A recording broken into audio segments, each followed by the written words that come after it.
اب دو ہی صورتوں میں اس کو قبول کیا جا سکتا ہے، یا تو یہ کہ جی اس کو اس لیے اتنی سنگین سزائیں دی گئی ہیں کہ آئندہ کوئی یہ جرت نہ کرے، اس کو کہتے ہیں ڈیٹرنٹ پنشمنٹ۔ دو تین نوعیت ہیں پنشمنٹ کی، ایک ہے ریفرمیٹو، جی کہ کوئی بچہ جو ہے اس نے پہلی دفعہ جرم کیا ہے، اس کو جیل میں سزا ہو گئی ہے تو اس کو آپ کوئی ہنر سکھا دیں تاکہ باہر نکل کے وہ وہی غنڈہ گردی پھر نہ کرے، دس از کالڈ ریفرمیٹو۔ دوسری ہیں پیونیٹیو، کہ آپ نے جرم کیا ہے، آپ نے کسی کو کا نقصان پہنچایا ہے، آپ کو بھی تھوڑی سزا بھگتنی پڑے گی۔ جی لاسٹ اس کی فارم جو ہے وہ ہے ڈیٹرنٹ، کہ ایسی پنشمنٹ ہو کہ جس سے لوگ عبرت حاصل کریں۔ تو میں یہ انتہائی سیف طریقے سے کہوں گا کہ یہ سزائیں تیسری کیٹیگری میں آتی ہیں کہ آئندہ یہ اس قسم کا جرم کوئی نہ کرے۔ جی ٹھیک ہے جی؟ Big statement. لیکن یہ دیکھیے کہ ان سزاؤں کے حوالے سے بھی ایک عجیب و غریب قسم کی کھلبلی مچی ہوئی ہے پی ٹی آئی کے سرکلز میں۔ میں یہ تو نہیں کہوں گا کہ بہت سارے عناصر ایسے ہیں جو خوش ہوئے ہیں کہ ان کو سزائیں ہو جائیں، یہ تو ہمارے مگروں لتے ہیں، یعنی یہ تو ہمارے گلے سے اترے، کیونکہ یہ سارے کس کی طرف اشارہ ہے بخاری صاحب آپ میں کا؟ عرض کروں کیونکہ یہ بڑے سٹالورٹس تھے پارٹی کے، یہ جو نام ہیں، چاہے وہ اپنے ڈاکٹر جو ہے راشد یاسمین راشد ہیں، چاہے وہ اعجاز چودھری ہیں، چاہے وہ محمود الرشید ہیں، چاہے وہ عمر چیمہ ہیں، یہ بڑے نام ہیں۔ دیکھیں نا، عمر چیمہ گورنر رہے پنجاب کے، ٹاپ ٹیئر لیڈرشپ ہے ساری۔ تو کہنے کا مطلب یہ ہے کہ یہ میں پھر بھی کہوں گا کہ اٹس انفارچونیٹ کہ ان کو اتنی بڑی سزائیں ہوئی ہیں، لیکن وہ جس کھلبلی کی میں بات کر رہا تھا تھوڑی اس کی تفصیل دینا بہت ضروری ہے۔ شاہ محمود قریشی کو لے کے اکرم راجہ صاحب، سلمان اکرم راجہ صاحب بہت تکلیف میں مبتلا ہیں۔ اسی کی طرف شاید آپ اشارہ بھی کر رہے ہیں۔ 4-5 مرتبہ وہ کل سے بیانات دے چکے ہیں کہ جی وہ کسی صورت پارٹی کو لیڈ نہیں کریں گے۔ وہ کہہ رہے ہیں یہ تو ابھی چھٹ ہی نہیں سکتا ہے، تو ابھی رہا ہی نہیں ہوگا، اس پر تو 8-9 مقدمے اور ہیں۔ یعنی وہ چاہ رہے ہیں کہ یہ بھائی جیل سے باہر نہ آئے، کیونکہ ایک تاثر یہ ہے پارٹی کے اندر کہ وہ اگر آئیں گے اور اگر پارٹی ان کے سپرد کی جاتی ہے، دو ہی صورتیں ہیں نا، یا تو بانی انہیں اپنا متبادل بنا دیں، یا پھر دا پاور دیٹ بی کے اوپر غور نہیں کیا آپ نے۔ بخاری صاحب ایسی باتیں بھی ہو رہی ہیں کہ شاید ڈبل سٹینڈرڈ سزاؤں کو لے کر کے کچھ کو جن کے بیانات آن ریکارڈ موجود ہیں، جس میں عالیہ حمزہ صاحبہ بھی شامل ہیں، کہ جس طرح سے انہوں نے کور کمانڈر کے ہاؤس کے حوالے سے انہوں نے وہاں پر تقریر کی تھی، وہ بری ہیں اور رہا ہو گئی۔ اس کے بعد شاہ محمود قریشی کو بھی کچھ کیسز میں بری کر دیا گیا، تو کافی ڈبل سٹینڈرڈ لگ رہا ہے۔ نہیں، میرے خیال سے سب کی باری آنے والی ہے۔ اچھا، ہاں، یہ ان سزاؤں سے مجھے یہ لگ رہا ہے کہ کسی کے ساتھ کوئی رعایت نہیں ہونے والی۔ ابھی جیسا خود سلمان اکرم راجہ نے بھی کہا کہ جی وہ تو ابھی 8-9 مقدمات ان کے اوپر ہیں، ابھی تو پتہ نہیں ان کا کیا بننا ہے۔ ایک اور بات جو سلمان اکرم راجہ نے کہی، میرا خیال یہ تھا کہ وہ ڈھنگ کے وکیل ہیں اور ان کو یہ پتہ ہونا چاہیے کہ جیل میں ٹرائل کا کیا مطلب ہوتا ہے۔ آپ دیکھیے کہ وہ کمرے میں نہیں ہوگا ٹرائل تو کیا پنڈی اسٹیڈیم میں ہونا چاہیے؟ بھائی آپ سزا بھگت رہے ہیں، آپ ایک سزا یافتہ مجرم ہیں، آپ کو ریسٹرکٹڈ ارینا کے اندر ہی ٹرائل کیا جا سکتا ہے۔ دوسرا جھوٹ جو انہوں نے اور علیمہ خان صاحبہ نے مل کے بولا ہے وہ یہ ہے کہ اندر کوئی وکیل نہیں تھا اور اندر کوئی صحافی نہیں تھا۔ نہیں، علیمہ خان صاحبہ تو کہہ رہی تھی کہ 2 وکیل تھے اور 4 عدد صحافی بھی اندر موجود تھے۔ جی ٹھیک ہے۔ اور دوسری بات یہ ہے کہ آپ اس قسم کے ٹرائل میں وکیلوں کی پوری فوج کو اندر نہیں بھیج سکتے، یہ جیل مینول میں اس کی اجازت نہیں ہے۔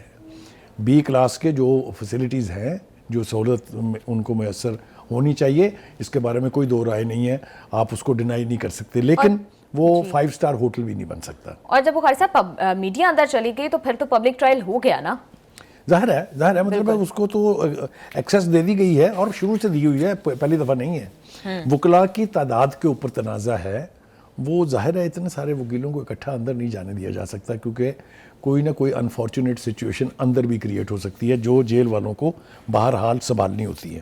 اب آ جائیں جناب، بانی پی ٹی اے کی جو ہمشیرہ ہیں علیمہ خان صاحبہ، انہوں نے جیل کے باہر جو ہے پیغامات دیے ہیں خان صاحب کی طرف سے، اور خان صاحب کی اپنی ایک ٹویٹ بھی سامنے آئی ٹھیک ہے جی، جو خان صاحب فرما رہے ہیں، ان کا کہ پاکستان کی تاریخ میں کسی سیاسی شخصیت کے ساتھ ایسا سلوک نہیں کیا گیا جو میرے ساتھ ہو رہا ہے۔ کیوں؟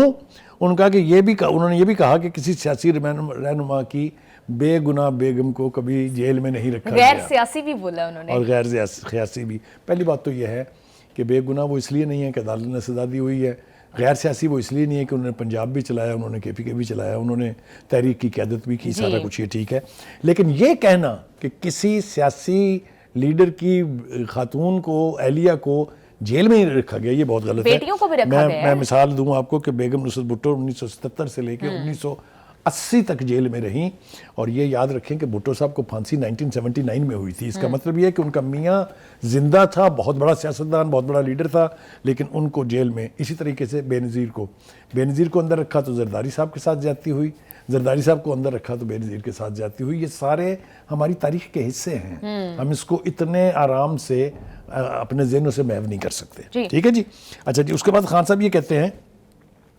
مجھے خوشگوار حیرت بھی ہوئی ہے، تکلیف بھی ہوئی ہے، ایک ملا جلا ہے۔ وہ یہ کہہ رہے ہیں کہ پارٹی کے تمام افراد جو ہیں وہ اپنے اختلافات ختم کریں اور 5 اگست پہ فوکس کریں۔ اس کے 2 مطلب ہیں، ایک تو یہ کہ خان صاحب کو یہ ادراک ہو گیا ہے کہ پارٹی میں دھڑے بندی آیا، وہ دھمکی بھی دے رہے ہیں اپنے کارکنوں کو، رہنماؤں کو۔ مطلب وہ اتنے شدید ناراض ہیں اس کے اوپر اور کنونس ہیں کہ یہ اختلافات ہیں پارٹی میں، کہ انہوں نے کہا میں نکال دوں گا پارٹی سے، یہاں تک بھی دھمکی دی گئی ہے۔ پروگرام میں ابھی شامل کرتے ہیں ایک بریک، ہمارے ساتھ رہیے گا۔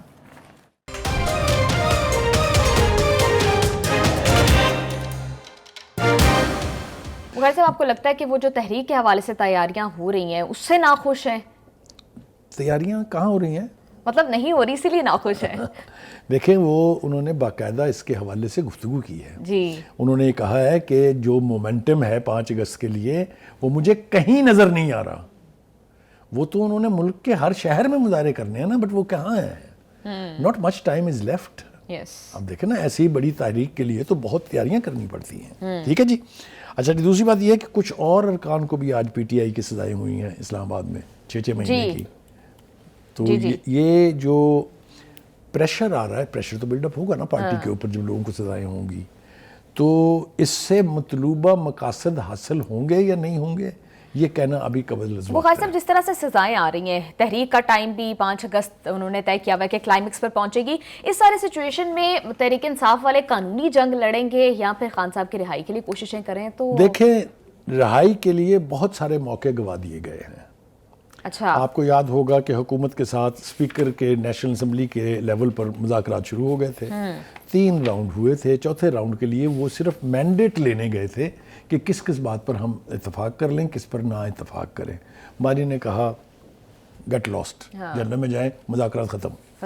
تو جب آپ اس طرح سے یونیلیٹرلی کریں گے، پھر آپ نے کئی دفعہ کہا ہم کسی سے بات نہیں کریں گے، پھر کہا ہم طاقتور طبقے سے کریں گے، پھر کہا ہم اسٹیبلشمنٹ سے کریں گے۔ تو یہ جو گومگو کی کیفیت ہے، اس نے آج تک وہ مذاکرات ہونے ہی نہیں دیے۔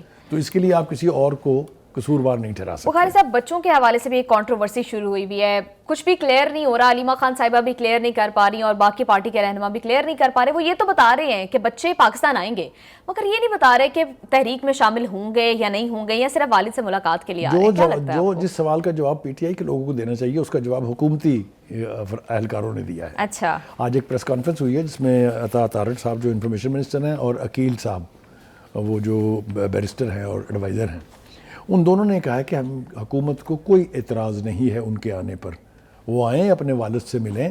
البتہ چٹکی ضرور کاٹی ہے عطا تارڑ نے کہ وہ جب جہاں بھی جائیں وہاں بتائیں کہ ہمارے باپ کو سزا ہوئی ہے ایک چوری کے مقدمے میں۔ تو وہ چٹکی تو کاٹنے سے بعد جی بخاری صاحب یہ بھی بتائیں کہ بہت ساری یہ باتیں بھی بانی نے جو باقی باتیں کی، انہوں نے یہ بھی بات بیچ میں کی ہے کہ اپنی برضی کے بندوں سے ملواتے ہیں۔ تو ہم نے دیکھا کہ جیل میں ملنے تو بیرسٹر سیف اور علی امین گنڈا پور اور سلمان اکرم راجہ صاحب جاتے ہیں، تو کیا پھر یہ جس کی طرف اشارہ کر رہے ہیں یہ ان کے بندے ہیں؟ خان صاحب خود ایڈمٹ کر رہے ہیں۔ دیکھیے، پہلی بات تو یہ ہے کہ اصول یہ ہے جیل مینول کا کہ لسٹ اندر بھیجی جاتی ہے قیدی کو، وہ جس پر ٹک مارک کر دیتا ہے اس کو اندر جانے کی اجازت دی جاتی ہے۔ جی، لیکن وہ جو ایک کیفیت پیدا کرنے کی کوشش کی جا رہی ہے کہ ان کے ساتھ جیل میں بہت ظلم ہو رہا ہے، اس حوالے سے بھی 2 ورژنز ہیں۔ جی، کوئی باہر نکل کے کہتا ہے کہ وہ شیروں کی طرح سے ڈٹا ہوا ہے، چٹان کی طرح سے ڈٹا کھڑا ہے۔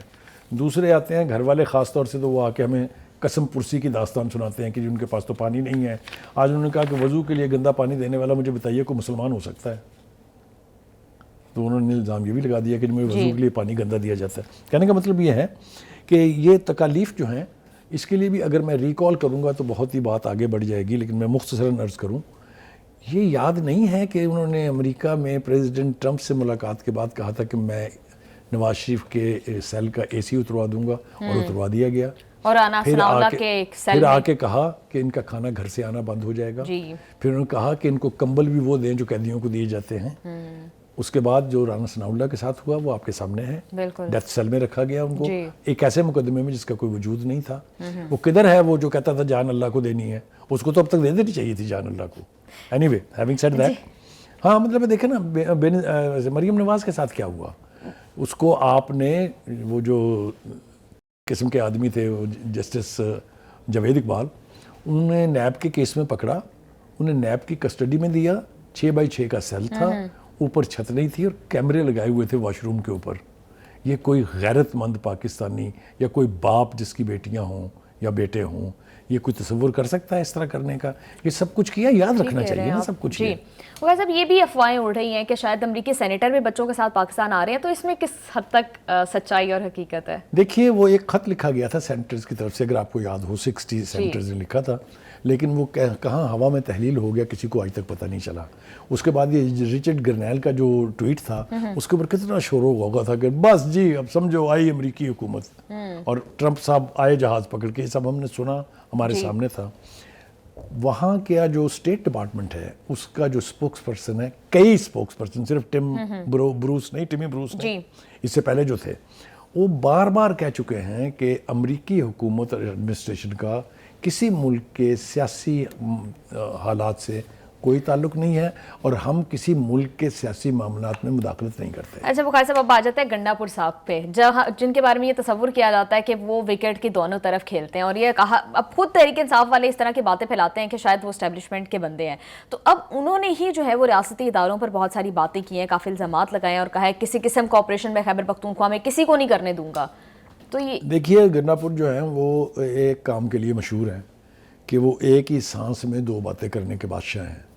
ان کے بارے میں یہ تاثر سب سے زیادہ گمبھیر ان کی اپنی پارٹی میں ہے کہ وہ جب اسٹیبلشمنٹ کے سامنے بیٹھتے ہیں تو ہی از اے گڈ کاپ، جب باہر نکلتے ہیں تو ہی بیکمز اے بیڈ کاپ، اور میسج بھجواتے ہیں بانی پی ٹی آئی کو جیل میں میڈیا کے ذریعے تاکہ وہ ان کی وزارت قائم رہے. یہ پارٹی کے اندر بھی کہا جاتا ہے، میڈیا کے اندر بھی اس کے اوپر بات ہوتی ہے، اور ان کے مخالفین تو بہرحال کہتے ہیں. جی آپ یہ کہہ رہے ہیں کہ اجازت سے اس طرح کے بیانات بھی دیے گئے ہیں؟ مطلب آپ دیکھ لینا کہ جس نے وکٹ کے دونوں طرف کھیلنا ہے اس نے کوئی نہ کوئی کھلواڑ تو کرنا ہے. وہ اگر حکومت کا پرپس سرو کر رہے ہیں جو کہ ان کے بارے میں کہا جا رہا ہے تو حکومت اتنا سا تو ٹالریٹ کر لے گی نا، اس سے کچھ نہیں ہوتا. دیکھیے جناب، وہ یہ کہہ رہے ہیں، انہوں نے آج اے پی سی کی ہے وہاں، آل پارٹیز کانفرنس.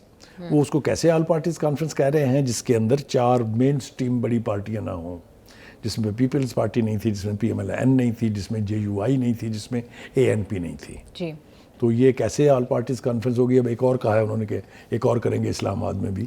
تو اگر یہ بڑی مین اسٹریم پارٹیز نہیں جائیں گی تو یہ آپ پارٹی کا ایک جلسہ کہہ سکتے ہیں، ایک پارٹی کی گیٹ ٹوگیدر کہہ سکتے ہیں، اس کو اے پی سی نہیں کہہ سکتے. وہ صاحب سوال اپوزیشن پر بھی تو اٹھتا ہے کہ جب سیٹس کی بختر بانٹ ہوتی ہے تو سب مل کر بیٹھ جاتے ہیں، جب بات مذاکرات سے معاملات کو سیٹل ڈاؤن کرنے کی ہوتی ہے تو وہاں پر کوئی بھی اے پی سی میں شامل نہیں ہوتا. یہی روش تحریک انصاف کی تھی. اس پر بہت لے دے ہو رہی ہے. جس طرح سینٹ کا الیکشن ہوا ہے، جس طرح ہر آدمی، پہلے آدمی نے خالی پرچی ڈالی، باہر آ کے دوسرے کو اپنا ووٹ دیا، اور پھر اس کے بعد ہر ایک جو ہے کسی بندے نے، ہر بندہ قسم کھا سکتا ہے کہ میں نے اپنا ووٹ نہیں ڈالا. ٹھیک ہے، یہ اس طرح کے کھلواڑ کے اوپر الیکشن کمیشن کو پوزیشن اپنی واضح کرنی چاہیے. لیکن یہ کہ بہت سارے سوالات اس الیکشن پر بھی اٹھ رہے ہیں جس کو ڈیفینڈ کر رہے ہیں گنڈا پور صاحب کہ نہیں جی بالکل صاف ستھرے الیکشنز ہوئے ہیں. اب آ جائیے جناب دوسری طرف، وہ نا دھونس کے ذریعے مرکز کو ڈرا کے اپنے مطالبات پورے کرنا چاہتے ہیں. یہ کبھی نہیں، نہ ہی ہونا چاہیے. اکائیاں خود مختار ہیں، جن جن علاقوں میں خود مختار ہیں وہ اپنا ان کو کام کرنا چاہیے. صحت ہے، تعلیم ہے، ڈیولپمنٹ ہے، یہ سارے ان کے، لیکن دفاع، داخلہ اور خزانہ ان کے پاس نہیں ہے. لہذا اس کے کام میں وہ مداخلت نہیں کر سکتے. بارڈر کا کسی ملک کے ساتھ ڈسپیوٹ صوبہ نہیں طے کرتا، ہمیشہ مرکز کرتا ہے، کیونکہ اس کا تعلق دفاع سے ہوتا ہے. وہ کئی بار کوشش کر چکے ہیں کہ افغانستان کے ساتھ مذاکرات آغاز کریں. یہ کھلواڑ پہلے ہو چکا ہے. بیرسٹر سیف نے ڈیڑھ پونے 2 سال ان کے ساتھ مذاکرات جاری رکھے، جس میں سب سے زیادہ تعداد میں ٹی ٹی پی کے لوگ آ کے یہاں بسے، ٹھیک ہے، اور وہ انتہائی شدت سے حکومت پاکستان نے ان مذاکرات کو کال آف کر دیا تھا، اس کے بعد کوئی 8-10 مہینے بیرسٹر سیف نے وہ جاری رکھے ہیں. That was also a violation. Any way, having said that, یہ کہیں نہیں ہوتا اور نہیں ہونا چاہیے. دوسری طرف وہ کہہ رہے ہیں کہ ہم کسی وفاقی فورس کو اجازت نہیں دیں گے کہ وہ یہاں آ کے آپریشن کرے. آپ پچھلے 5 آپریشن جو ہوئے ہیں بڑے، ان کو ریکال کر کے دیکھ لیجئے، کبھی کسی صوبے نے کہا تھا کہ آپ کو یہاں نہیں کرنے دیں گے. یہ صرف اس لیے کہہ رہے ہیں، اور یہ تاثر بہت قوت پکڑ رہا ہے کہ ان کا خیال یہ ہے کہ ان کے لائے ہوئے جو گڈ طالبان تھے، جن کو وہ کہتے ہیں کہ گڈ طالبان کی کوئی گنجائش نہیں ہے. یہ گڈ طالبان کی ٹرم کس نے ایجاد کی تھی؟ گڈ طالبان کے دفاتر پاکستان کے ہر شہر میں کون کھول رہا تھا؟ 40,000 کی تعداد میں لا کے لوگوں کو کس نے بسایا تھا؟ تو گنڈا پور بادشاہ آدمی ہیں، جس طرف کو ان کی زبان چل پڑے، وہ بغیر سوچے، بغیر contact, reference to the contact بولتے رہتے ہیں، تو بولنے دیجیے ان کو. دوسری بات یہ ہے کہ وہ ان کے پاس کیپیسٹی نہیں ہے کہ وہ یہ کہیں کہ میں دہشت گردوں کے خلاف آپریشن نہیں ہونے دوں گا. He doesn't have any capacity to stop the paramilitary forces اور ملٹری اور پولیس ٹو اسٹاپ ایکشن اور آپریشن اگینسٹ ٹیررسٹ. جی بخاری صاحب، آپ بالکل ٹھیک کہہ رہے ہیں. پروگرام میں شامل کرتے ہیں ایک بریک سے واپس آ کر بات کریں گے مشرق وسطیٰ کے حوالے سے. Stay with us.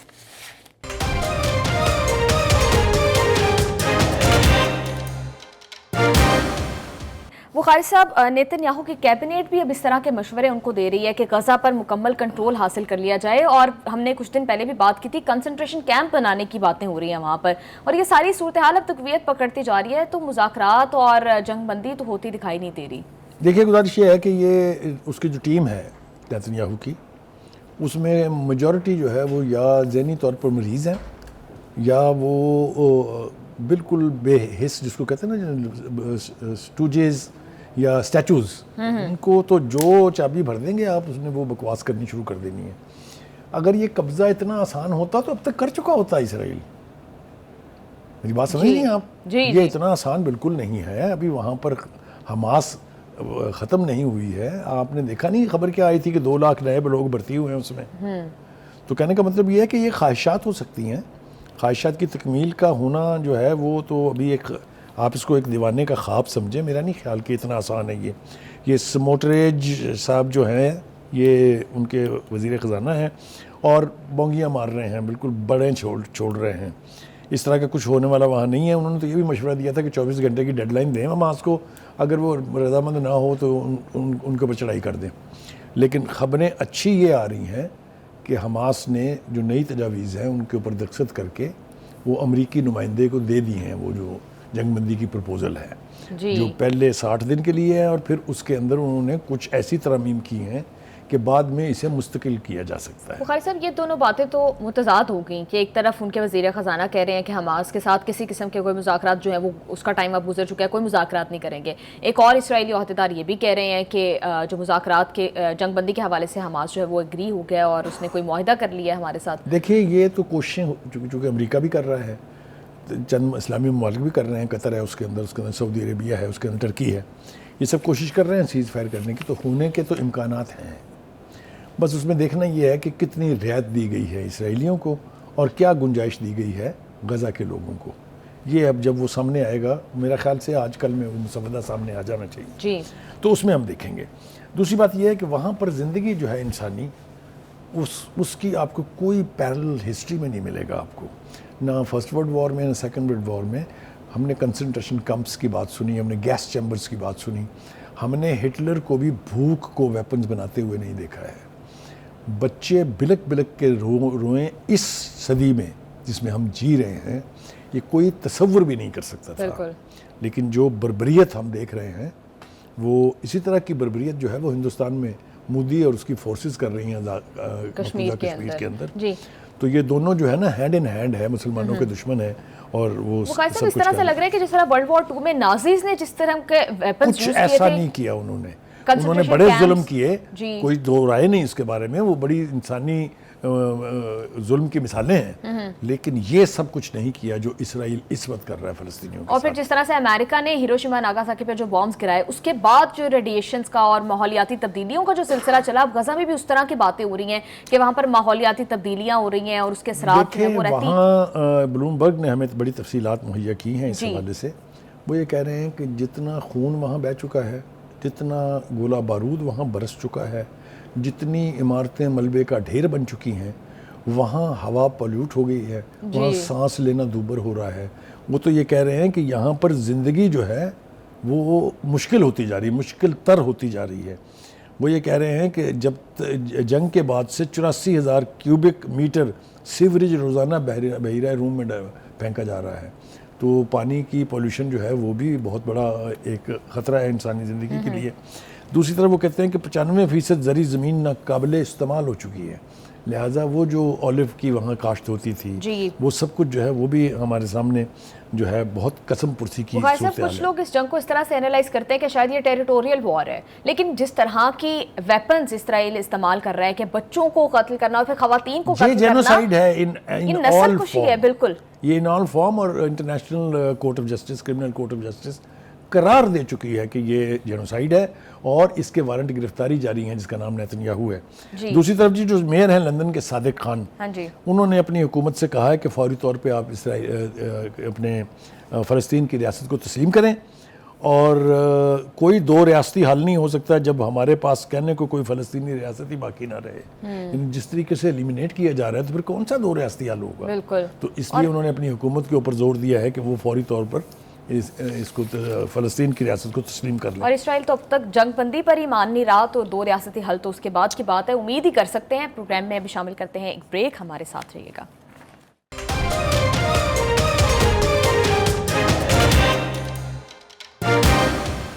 بخاری صاحب، ٹرمپ بھارت سے اتنے ناراض کیوں ہیں؟ انہوں نے امریکی کمپنیوں کو یہ کہہ دیا کہ کسی بھی بھارتی شہری کو جو ہے وہ اپنی کمپنیز میں ملازمت نہ دے، کیا وجہ ہے اتنی ناراضگی کی؟ دیکھیے میرے خیال سے اس میں کوئی راکٹ سائنس نہیں ہے سمجھنے میں۔ کوئی 13 مرتبہ پریزیڈنٹ ٹرمپ کہہ چکے ہیں کہ میں نے جنگ بند کرائی کیونکہ یہ نیوکلیئر وار کی طرف جا رہی تھی، اور میں نے انہیں یہ کہا کہ آئیں ہمارے ساتھ بزنس کریں۔ اس بیان کو پاکستان نے چیلنج نہیں کیا۔ ہم نے کہا جو پریزیڈنٹ ٹرمپ کہہ رہے ہیں وہ ٹھیک کہہ رہے ہیں، لیکن مودی از ان اے ڈینائل موڈ۔